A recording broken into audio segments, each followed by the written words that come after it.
বিষয়ে আপনার থানায় অভিযোগ জানা গেল?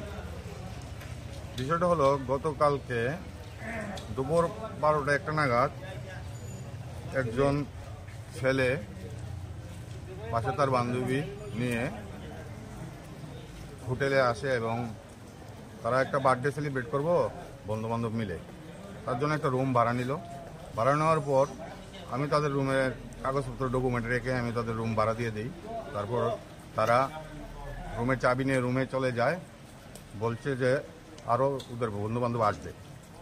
তারপর আমি চা খেতে চলে গেলাম। তারপরে 15-20 মিনিট আমারও উঠতে মানে আমি এসে দেখি যে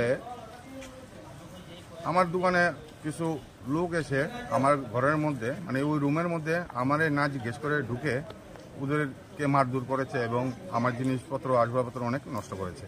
তো আমি এই বিষয়টা নিয়ে আজকে থানাতে একটা অভিযোগপত্র দায়ের করলাম যে আমি আইনত সব কিছু মেনে আমি রুম ভাড়া দিয়েছি, তারপরে আমার পারমিশন ছাড়া কেন আমার হোটেলের মধ্যে গিয়ে সেটা তারা এইভাবে হুলস্থুল কাণ্ড করেছে।